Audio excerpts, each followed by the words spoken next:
My parents banned me from my only brother's wedding because my cheap clothes would ruin their perfect image.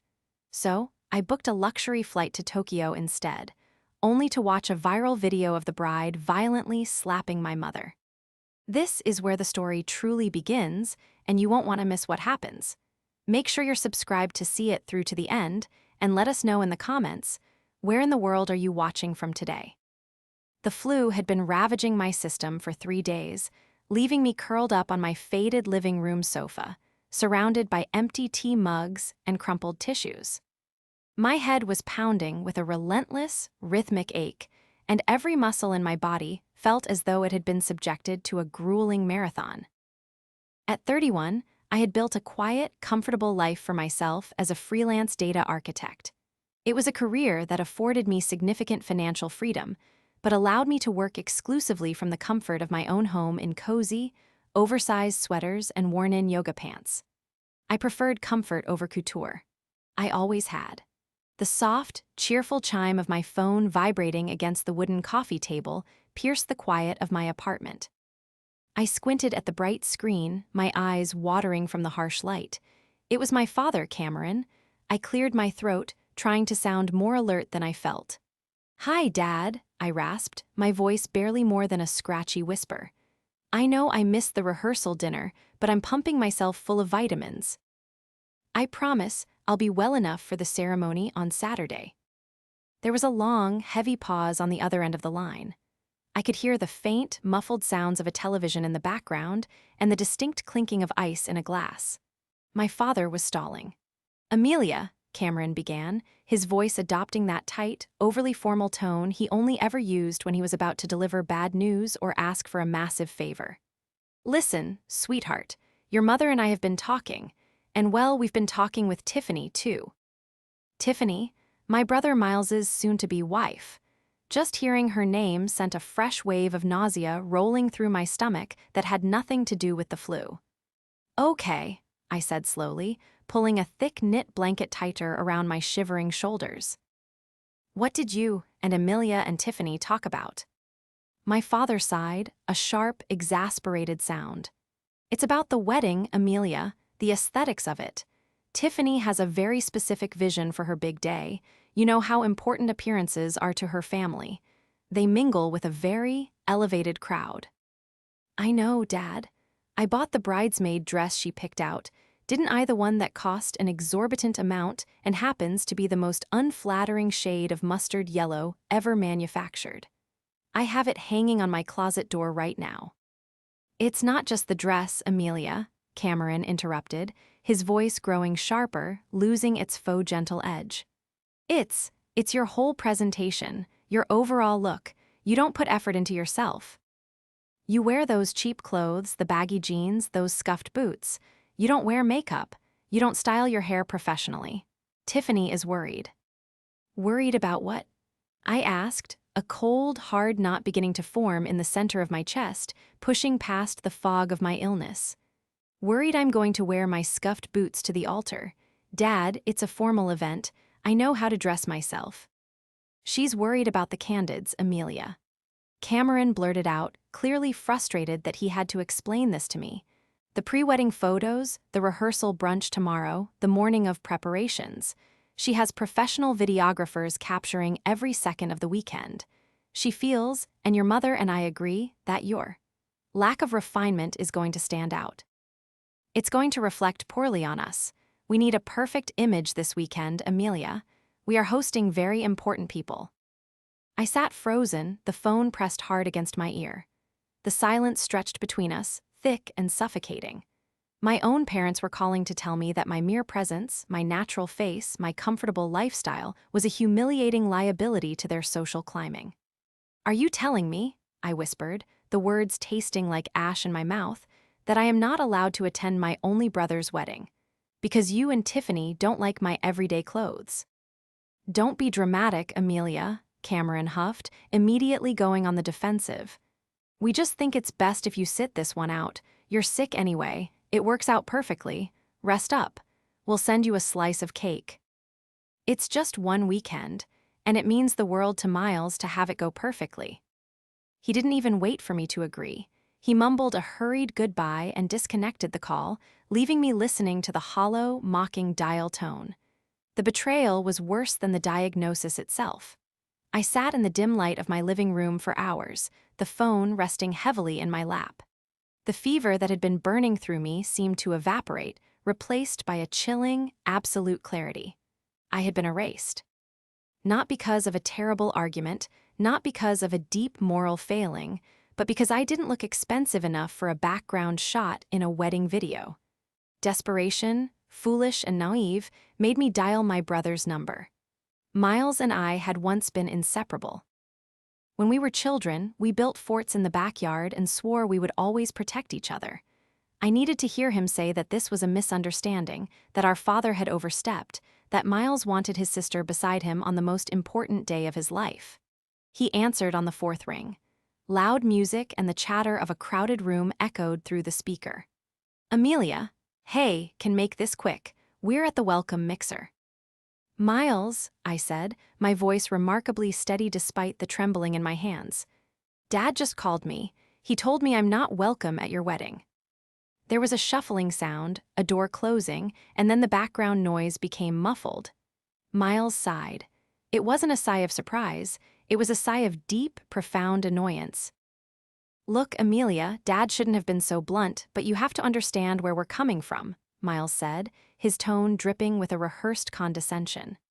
"Tiffany has been planning this for 2 years. Her parents' friends are coming.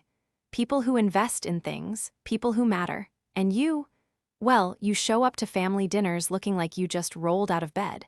You don't fit the vibe of a luxury event." "I am your sister," I stated, the words hanging in the air, a desperate plea for basic human decency. "And I love you," Miles replied quickly, mechanically. "But this weekend isn't about you. It's about Tiffany. It's about our image as a couple. If you came, you'd just make everyone uncomfortable with your whole rebel without a cause aesthetic. Please just stay home. Don't make this a big dramatic thing." He hung up just like that. I stared at the dark screen of my phone, the finality of his words washing over me. They didn't want me. They were ashamed of me. To them, I was nothing more than a poorly dressed embarrassment who hadn't amounted to anything worth showing off. A strange, quiet calm washed over me. I stood up, walked into my bedroom, and looked at the mustard yellow bridesmaid dress hanging on the closet door. I didn't cry. I didn't scream. Instead, I walked over to my desk, opened my laptop, and bypassed the folder containing the massive architectural coding project I had just completed for a Fortune 500 company. I opened a web browser and navigated to an international airline website. If my family wanted me out of the picture so they could pretend to be wealthy, high society elites, I would gladly remove myself entirely.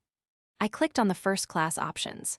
I selected a direct, incredibly expensive flight leaving the next morning for Tokyo. I had always wanted to see the cherry blossoms, and my bank account, the one my family assumed held nothing but a few meager freelance pennies, could accommodate the extravagant trip 100 times over without making a dent. I booked a penthouse suite at a 5-star hotel overlooking the city skyline. As I packed my duffel bag with my favorite worn-in jeans, my comfortable sneakers, and my oversized sweaters, a small, humorless smile touched my lips. My parents and my brother were so entirely consumed by the illusion of Tiffany's wealth and status. They were so desperate to impress her, to bend to her every superficial whim, that they threw away their own flesh and blood. They thought they were securing their place in high society, but they had forgotten one crucial thing. To fully understand the profound sting of their rejection, you have to understand exactly what I had done for my family over the last decade. While Miles was busy switching college majors 4 times and racking up immense student debt because he needed to find his passion, I was working 60-hour weeks. I taught myself coding, took on every grueling tech contract I could find, and quietly built a highly lucrative consulting business. I never flaunted my success. I didn't buy designer handbags or lease luxury cars. I preferred the quiet security of a robust investment portfolio and real estate. Because I dressed simply and lived in a modest, cozy apartment, my parents, Cameron and Amelia, assumed I was barely scraping by. They pitied me, often offering me leftovers from their lavish dinners, which I graciously accepted to keep the peace. They didn't know that 2 years ago, when Cameron's regional car dealership was on the verge of total bankruptcy, it was my silent, anonymous investment through a holding company that kept their doors open. They didn't know that the beautiful, sprawling historic townhouse Miles and Tiffany were moving into after the wedding, the one they believed was a generous wedding gift from Tiffany's wealthy uncle, was actually owned by me, managed through a trust they knew nothing about. I had allowed the arrangement because I loved my brother and wanted him to have a good start. Then, Tiffany entered the picture. I remember the exact moment I realized she was a nightmare wrapped in silk. It was a family dinner at an absurdly overpriced fusion restaurant downtown. Tiffany arrived 20 minutes late, wearing a dress that cost more than my first car, carrying a microscopic designer purse. She possessed a very specific kind of beauty, sharp, aggressively polished, and entirely unapproachable. Her smile never quite reached her eyes, and her conversation was exclusively centered around brand names, exclusive zip codes, and the failings of other people. So, Amelia, Tiffany had drawled that night, swirling her $60 glass of wine, her eyes scanning my simple cotton blouse with thinly veiled disgust. Miles tells me you work with computers. That must be quaint. Do you ever think about getting a real corporate job? The benefits are just so much better for people in your bracket. I do all right, I had replied mildly, cutting my steak. Amelia had immediately chimed in, eager to appease her glamorous future daughter-in-law. Amelia is very frugal, Tiffany. She enjoys a simple life. Not everyone has your refined tastes, dear. Throughout that dinner, Tiffany peppered my parents with intrusive, calculated questions. She wanted to know the exact square footage of their home. She asked about the liquidity of Cameron's business assets. She casually inquired about their retirement accounts, framing it all under the guise of financial planning for the family's future. My parents, absolutely desperate to prove they belonged in her supposedly elite world, answered every question with puffed-up chests, exaggerating their wealth to impress her. They were so blinded by the shiny veneer she projected. Tiffany claimed to be an independent art dealer, but in the 2 years she had been with Miles, I had never seen her sell a single piece of art. I had never seen her work. I had only seen her consume. She consumed Miles's time, she consumed my parents' desperate need for validation, and she consumed their money whenever she could manipulate them into paying for her necessities. And now she had successfully convinced them to consume and discard me. As my flight soared over the Pacific Ocean, carrying me thousands of miles away from the rehearsal dinners and the perfectly orchestrated photo opportunities, I leaned back in my plush first-class seat and sipped a glass of complimentary champagne. I felt a profound sense of detachment. The family I had sacrificed so much for had made their choice. They wanted the perfect image. They wanted Tiffany. They were about to learn exactly how much an image truly costs. The silence of my Tokyo penthouse was absolute, a stark contrast to the chaotic, loud disrespect of my family back home. I stood by the floor-to-ceiling windows, looking out over the neon-drenched, sprawling metropolis of the city. I was wearing a plush, hotel-issued silk robe, holding a delicate ceramic cup of matcha, surrounded by an atmosphere of undisputed luxury that my parents would have deemed far above my station. I had spent the day wandering through tranquil gardens and exploring vibrant tech districts, actively forcing the thought of the wedding out of my mind. It was Saturday evening in Tokyo, which meant it was late Saturday night back home. The reception would be in full swing. I settled onto the massive velvet sofa and picked up my phone, intending to check my work emails. Instead, a notification from a social media app flashed across my screen. It was a message from a distant cousin, a woman who rarely spoke to our side of the family, accompanied by a video link and a single line of text. "Amelia, please tell me you are seeing this." My brow furrowed. I clicked the link, and the screen transitioned to a live stream recording that had already been shared over 100 times within our extended social circle. The video quality was painfully crisp. It was the grand ballroom of the country club my father, Cameron, had nearly bankrupted himself to rent for the evening. The room was dripping in excessive, ostentatious floral arrangements, massive pillars of white roses and orchids that looked suffocating. In the center of the frame stood Tiffany. She was wearing a blindingly white, heavily beaded gown that looked like it weighed 50 pounds, her face twisted into an ugly, furious sneer. Standing opposite her, looking small and incredibly fragile, was my mother, Amelia. I turned the volume up, the audio crackling through my phone speakers. The band was playing a soft jazz tune in the background, contrasting sharply with the harsh, shrill tone of Tiffany's voice. "I told you I didn't want the photographer taking pictures from that angle." Tiffany shrieked, her voice echoing off the marble floors. "You are ruining everything. You are standing in my light, you stupid, incompetent woman." My mother held her hands up defensively, her voice trembling. "Tiffany, dear, I was just trying to fix the train of your dress." "It got caught on the chair. I didn't mean to." "I don't care what you meant." Tiffany screamed, taking a threatening step forward. And then it happened. It was so fast, yet the camera captured it with sickening clarity. Tiffany raised her right hand, her heavy diamond engagement ring flashing under the chandeliers, and brought it down across my mother's face with a loud, sharp crack. The sound was explosive. A collective gasp erupted from the surrounding guests. The jazz band abruptly stopped playing, plunging the room into a horrifying, echoing silence.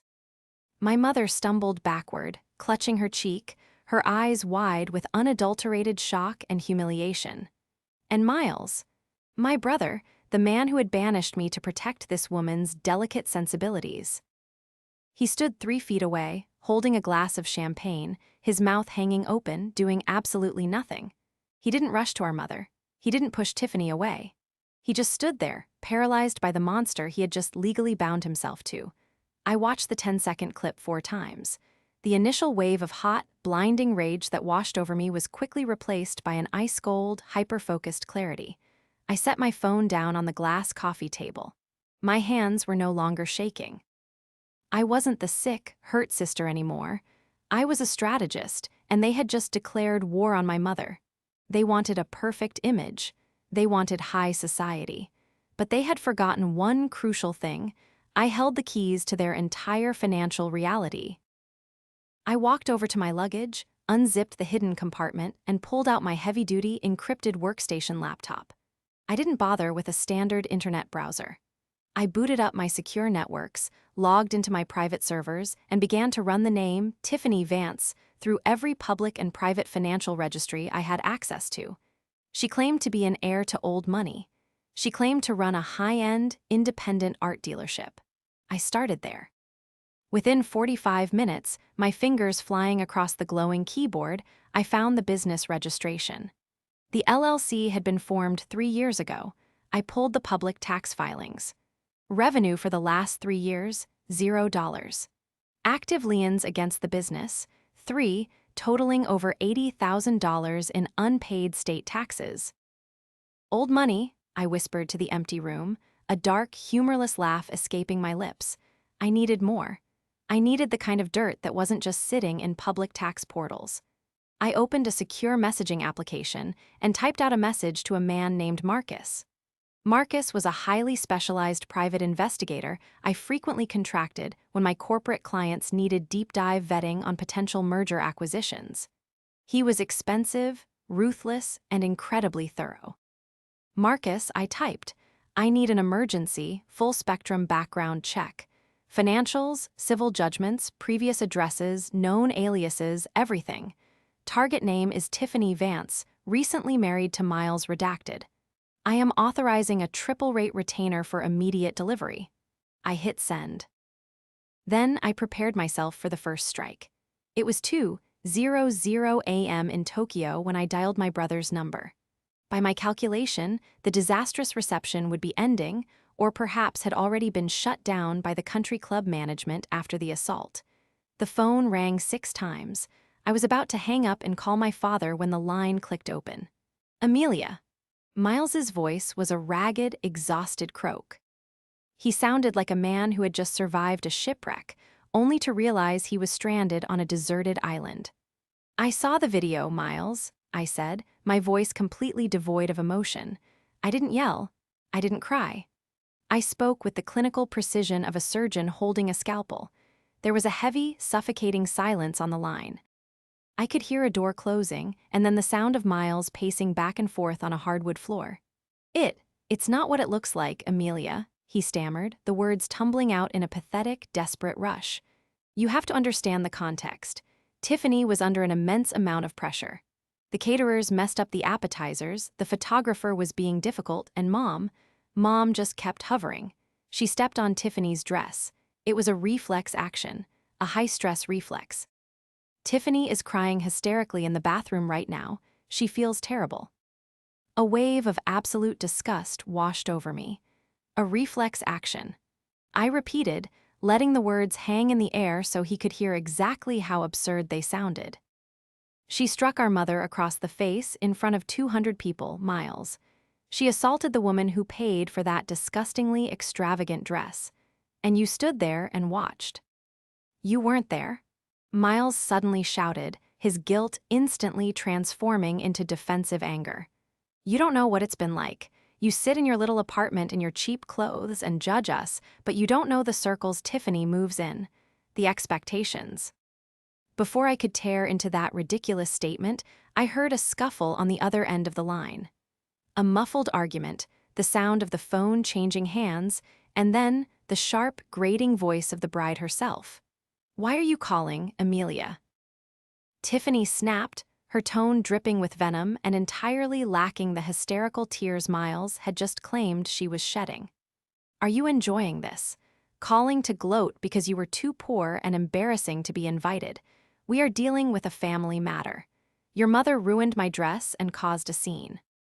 My mother caused a scene by getting hit in the face. I asked smoothly. She provoked me. Tiffany screamed. Listen to me, you pathetic little hermit.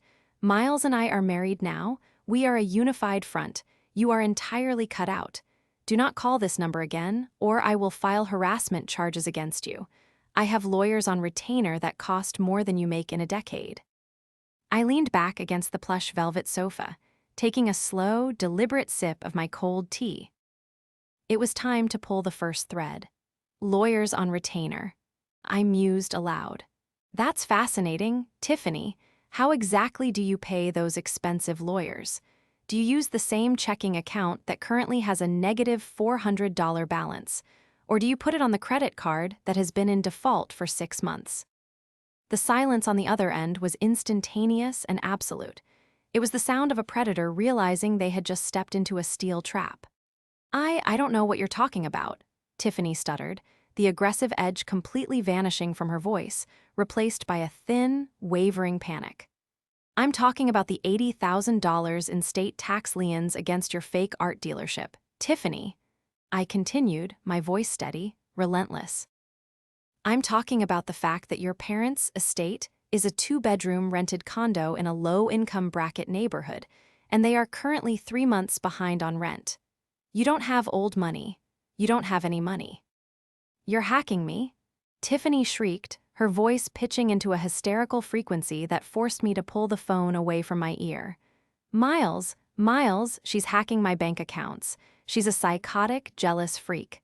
I told you she was dangerous. I could hear Miles in the background, his voice a confused, panicked mumble. Amelia, what are you saying? What is she talking about? She's a liar, Miles. Hang up the phone. Tiffany was screaming now, completely unhinged. If you ever speak to us again, Amelia, I swear to God I will destroy you. I will ruin your miserable little life. The line went dead. I stared at the screen, a cold smile forming on my lips. She was flailing, she was terrified, and I hadn't even scratched the surface yet. I didn't sleep that night. I sat at my workstation as the sun rose over the Tokyo skyline, painting the city in brilliant streaks of orange and pink. At 7:00 a.m. local time, my encrypted email client chimed.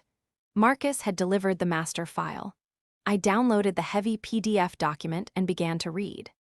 If the tax liens were a red flag, this file was a blazing inferno. Tiffany Vance wasn't just broke, she was a career parasite. The file detailed 2 previous, highly concealed engagements in the last 5 years.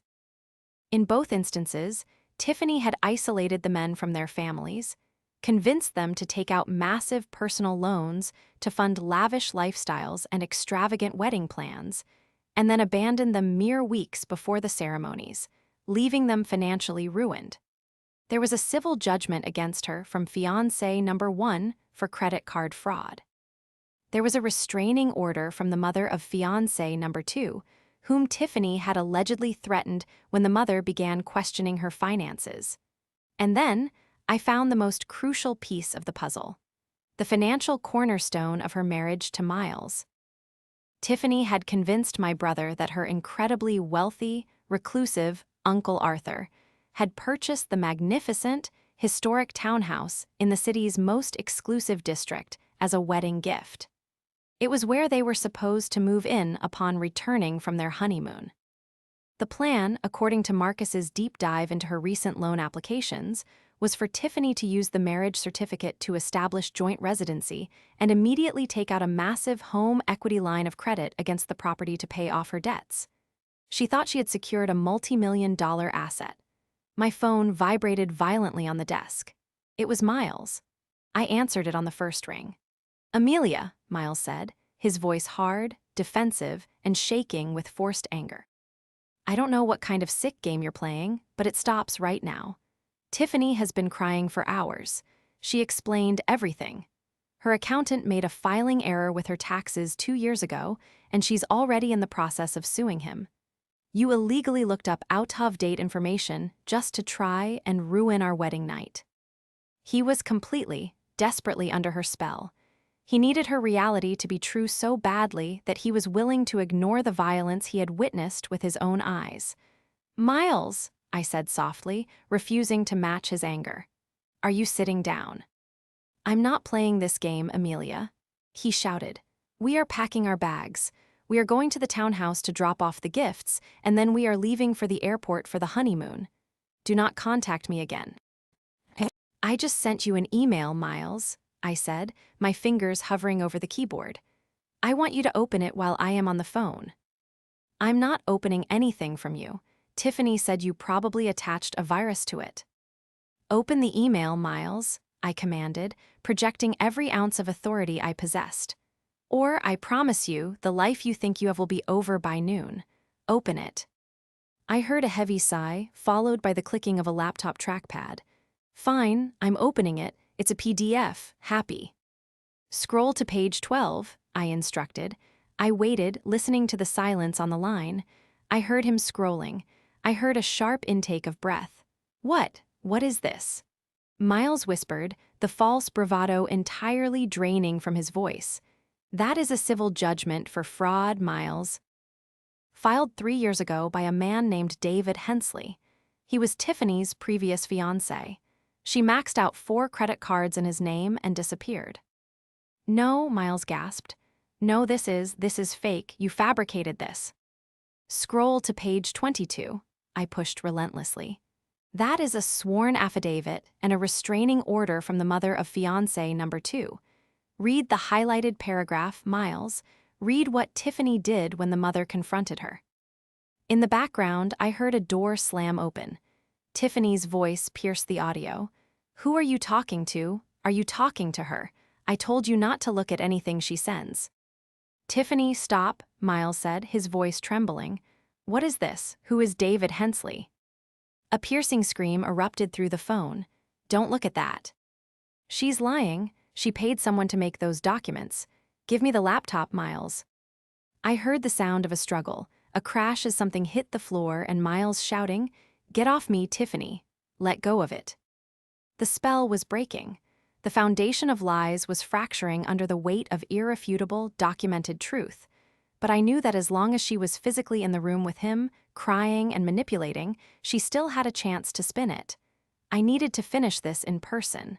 I needed the final blow to be inescapable. "Miles, listen to me very carefully," I shouted over the chaos on the line. "Do not get on that plane. Take Tiffany and tell Mom and Dad to meet you both at the townhouse tomorrow at exactly 1:00 p.m.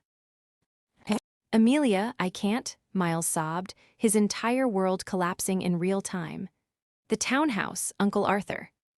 "There is no Uncle Arthur, Miles," I said coldly.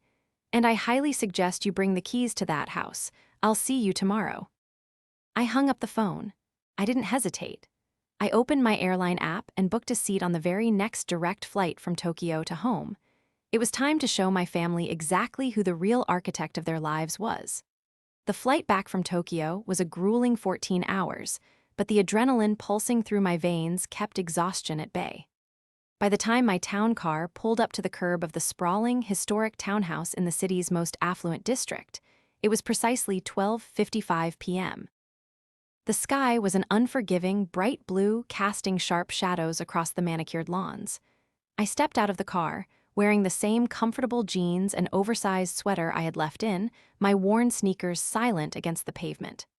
Parked in the circular driveway were two cars, Cameron's luxury SUV, which I had secretly saved from repossession, and Miles's sedan. They were all inside. The stage was set. I didn't bother knocking. I used my master key to unlock the heavy oak front door and stepped into the grand foyer. The air was thick with tension, palpable the moment I crossed the threshold. They were gathered in the expansive, sunlit living room. Emilia, my mother, sat rigidly on the edge of a velvet sofa, a dark, undeniable bruise blooming across her left cheekbone, her eyes cast down to her lap. Cameron stood behind her, his posture tight and defensive, looking utterly lost. Miles was pacing back and forth near the marble fireplace, his face pale and drawn, looking like a man who hadn't slept in a week. And then there was Tiffany.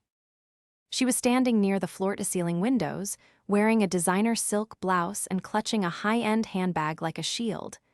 The moment she saw me enter, the frantic, panicked energy she had been projecting over the phone evaporated, replaced by a mask of cold, imperious fury. "What are you doing here?" Tiffany demanded, her voice shrill and echoing off the high ceilings. "Get out." "You are trespassing in my home. I will call the police, Emilia. I am not joking." I ignored her completely, walking slowly into the center of the room. I looked at my brother. "Miles," I said, my voice calm, contrasting sharply with the hysteria in the room. "Did you read the rest of the file?" Miles stopped pacing.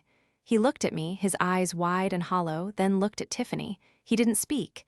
He just gave a small, almost imperceptible nod. He read lies. Tiffany shrieked, taking a step toward me.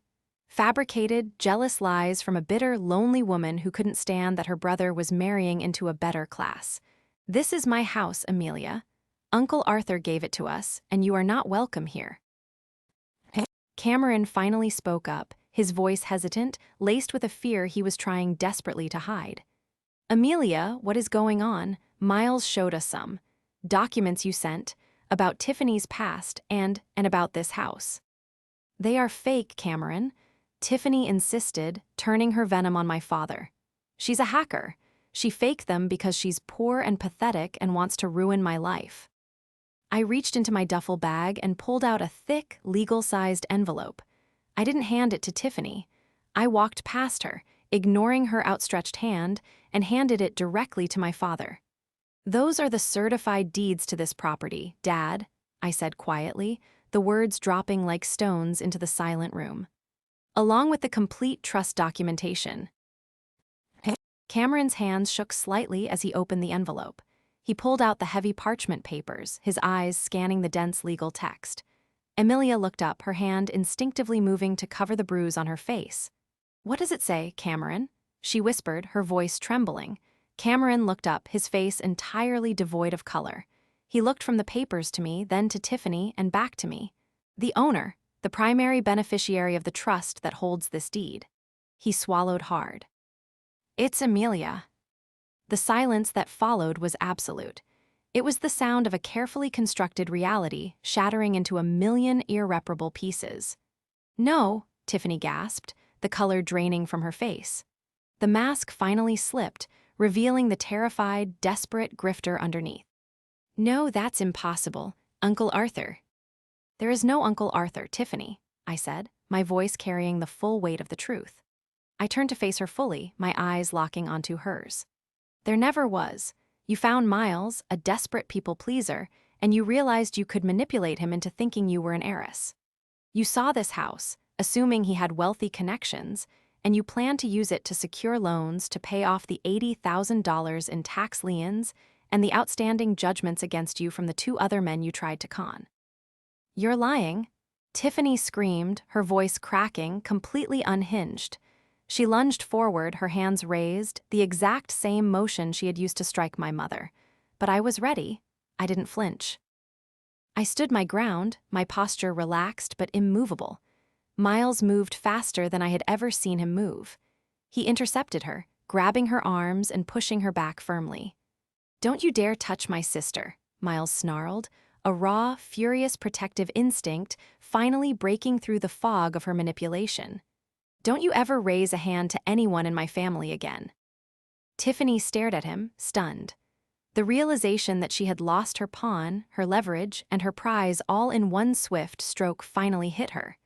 She looked around the room, at the disgusted faces of my parents, at the cold resolve in my brother's eyes, and finally at me. The woman she had banned for wearing cheap clothes. The woman who owned the ground she was standing on. "This isn't over," she spat, her voice a desperate, venomous hiss. She snatched her designer bag from the sofa and stormed toward the front door. "My lawyers will tear that fake trust apart." "I look forward to hearing from them," I called after her. "Make sure they know to contact my legal team. We've already forwarded Marcus's findings to the district attorney regarding the credit card fraud from fiancé number 1. The heavy oak door slammed shut behind her, the echo ringing through the foyer. The silence returned, but this time it wasn't thick with tension. It was heavy with the crushing weight of realization and profound regret. I looked at my family. The people who had chosen a perfect image over me. The people who were now standing in my house, entirely dependent on my mercy. "Mom," I said softly, looking at the bruise on her cheek, "I am so sorry she hurt you." Emilia burst into tears, her shoulders shaking violently. She buried her face in her hands, the sound of her sobs echoing in the massive room. Cameron put his arm around her, looking at me with an expression of such deep, unadulterated shame that it was almost painful to witness. "Amelia," Cameron whispered, his voice cracking. "The business. 2 years ago, the anonymous investor." I just looked at him. I didn't need to say a word. The realization hit him like a physical blow. He staggered back slightly, his eyes wide with horror as he finally understood the magnitude of his betrayal. He had banished the daughter who had saved him from ruin to appease a woman who had planned to destroy them all. Miles walked over to me, his face stained with tears. He didn't offer excuses. He didn't try to defend himself. He just looked at me, a broken, exhausted man who had finally woken up. "I'm sorry," he said, the words barely more than a breath. "I am so sorry." The fallout was swift, brutal, and entirely public.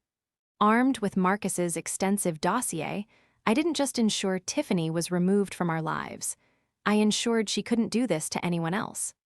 I handed the entire file over to the authorities. The district attorney, presented with irrefutable evidence of a pattern of predatory financial fraud across state lines, was more than happy to open a formal investigation. The tax liens caught up with her, and within 3 weeks her bank accounts, the few she had managed to open under aliases, were frozen. The last I heard, she had fled the state, leaving a trail of unpaid legal bills in her wake. The annulment process for Miles was surprisingly simple, given the overwhelming evidence of fraud and the physical assault on my mother, which was, thankfully, caught on high-definition video by the very videographers Tiffany had hired to capture her perfect image. As for my family, the healing process was slow and painful. The dynamic had fundamentally shifted. The illusion of Cameron and Amelia's grand wealth had been shattered, replaced by the stark reality of my quiet, unassuming success. They didn't ask for forgiveness immediately. They knew they hadn't earned it. Instead, they showed it. Cameron stepped down from the day-to-day operations of the dealership, finally admitting he was out of his depth, and hired a competent management team, using the capital I had provided to restructure the business honestly. Emilia stopped attending the country club luncheons, choosing instead to spend her time volunteering and quietly reflecting on the shallowness that had almost cost her her daughter. Miles moved out of the townhouse. He couldn't bear to live in the space that represented his biggest failure. He rented a small, modest apartment across town, found a stable job in logistics, and started going to intense therapy to understand why he had been so easily manipulated by a shiny surface. And me. I returned to my comfortable apartment, my faded sofa, and my oversized sweaters. I continued to build my business, expanding my team and taking on even larger contracts. I still preferred comfort over couture. A year after the disastrous wedding, I invited them over for dinner. I cooked a simple meal, roast chicken, potatoes, and a salad. No catering, no elaborate floral arrangements, no expensive wine. Just us, sitting around my small dining table in our everyday clothes. "The chicken is wonderful, Amelia," Amelia said softly, her eyes entirely free of the superficial judgment that used to cloud them. "Thanks, Mom," I smiled, taking a sip of water. Cameron cleared his throat, looking at me with a newfound, deep-seated respect. We are very proud of you, Amelia, for everything. For who you are." I looked at my family. They were flawed, they had made terrible, hurtful mistakes, but they were trying. They had finally learned that true wealth and true worth had absolutely nothing to do with the label on a dress or the zip code of a house. They had learned the hard way, but they had learned. And as I looked at my brother, who was quietly smiling for the first time in a year, I knew that the foundation we were building now, built on honesty and painful truth, was far stronger than any perfect image could ever be.